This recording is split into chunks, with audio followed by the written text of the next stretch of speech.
The cameras weren't rolling, but something on that set was still watching us. 911, what's your emergency?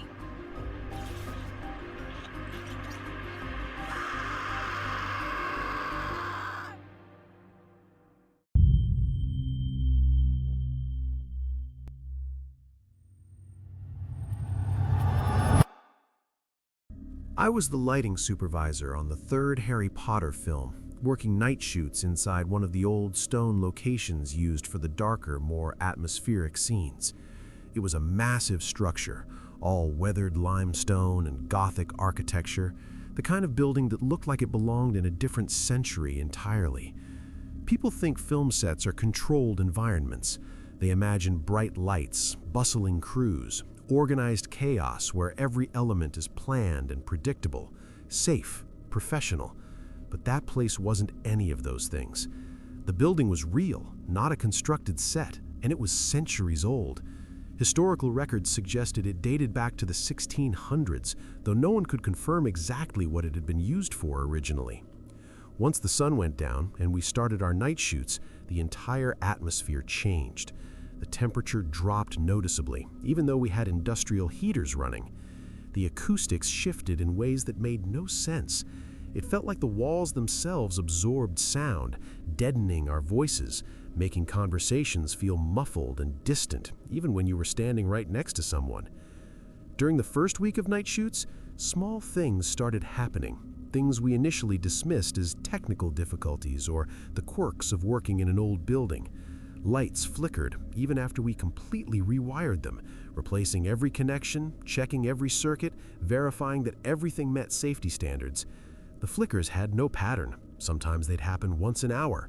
Sometimes they'd pulse rapidly for 30 seconds and then stop. Shadows appeared in corners where no light source existed to cast them. I know lighting. I've worked in this industry for over 15 years. I understand angles and reflections and how light behaves in different spaces.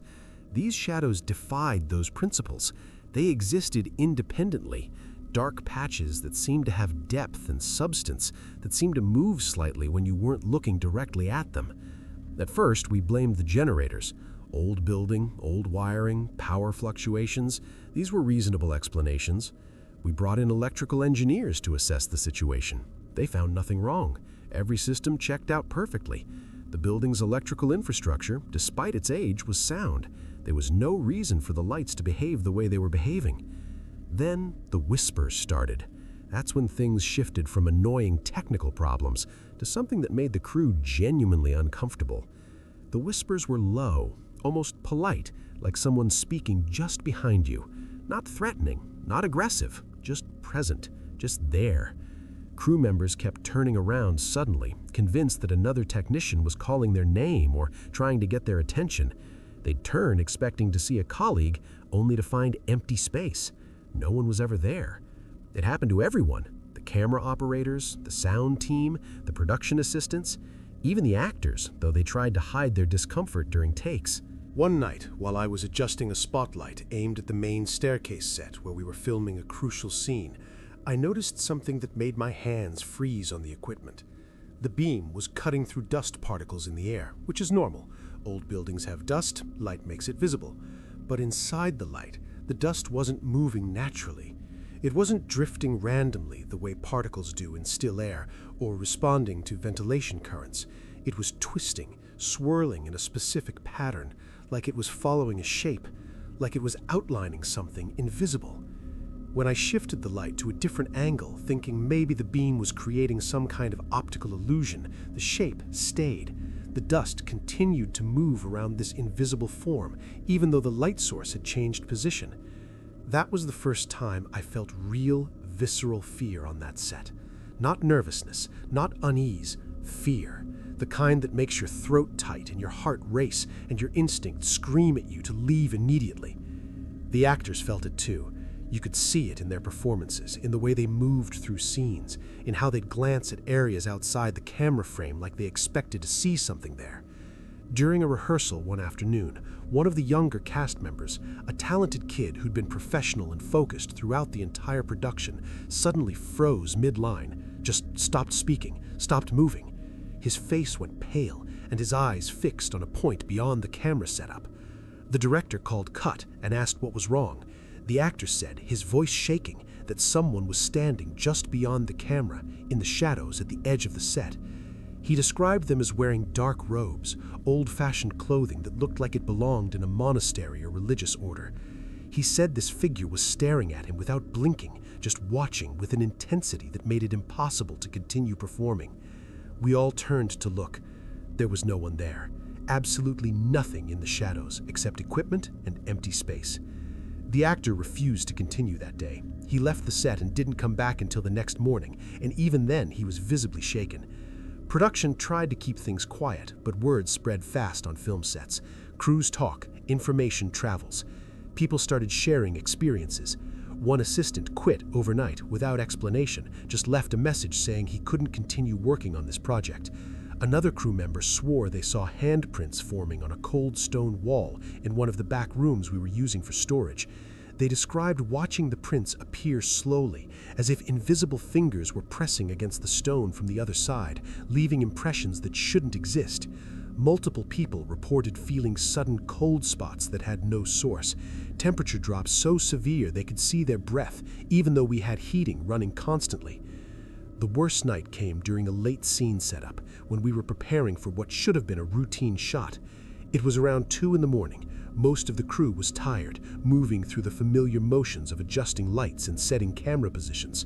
Then, without warning, all the lights went out at once. Total blackout, complete darkness. Not a gradual dimming or flickering, just instant, absolute darkness. No emergency glow from exit signs, no backup power kicking in, nothing. The silence that followed was oppressive. In the pitch black, while we were all standing frozen and disoriented, something heavy moved across the floor. We could hear it clearly, footsteps, but not human footsteps. These were too deliberate, too measured, not fast, not slow, perfectly paced, moving from one side of the room to the other with purpose and direction. The sound suggested weight, substance, something physical traversing the space where we stood blind and helpless. The lights came back on as suddenly as they'd gone out, but everything was wrong. Every lamp, every spotlight, every light source we'd carefully positioned was facing a different direction. They'd been turned, repositioned, adjusted with precision, each one aimed at a new angle, and when we checked the directions, we realized they were all pointing at the same spot, a corner of the room where the shadows seemed darker than they should be. The equipment was heavy. Moving one light required effort and time. Someone would have needed several minutes to reposition all of them, but the blackout had lasted maybe 20 seconds. There was no way a person could have done this. No way it was a prank or a malfunction. I knew then, with absolute certainty, that this wasn't faulty equipment. This wasn't old wiring or power surges. This was something else entirely. After that night, everything changed. The director, who'd been pushing for more night shoots to capture the atmospheric quality he wanted, suddenly shortened the schedule. Certain areas of the building were sealed off, declared off-limits to all crew members. Scenes were rewritten to avoid those spaces. The building's caretaker, an older man who'd been quiet and unhelpful up to that point, finally admitted the truth. He told us that parts of the location had been used centuries ago as religious quarters, housing monks or priests. The historical record wasn't clear. Then the building had been abandoned suddenly after a series of unexplained deaths. People had died in those rooms, under circumstances that were never fully explained or documented. The building had sat empty for decades before being repurposed. No one wanted to hear this information. The crew didn't want to know. Production didn't want it documented. We just wanted to finish the film and leave. We did finish. We completed the shoot, but none of us stayed alone on set again. People traveled in groups. No one worked isolated in a room by themselves. We developed an unspoken rule that you always had someone with you, always had a witness, always had someone who could verify you weren't imagining things. The atmosphere remained tense and uncomfortable until the final day of shooting. Even now, years later, when I re-watch that movie in theaters or on streaming platforms, there are moments that make my skin crawl. Dark corners in scenes where the lighting doesn't behave the way it should. Empty frames where shadows seem too deep, too substantial. areas where the exposure is wrong in ways that shouldn't be possible given how carefully we lit every shot.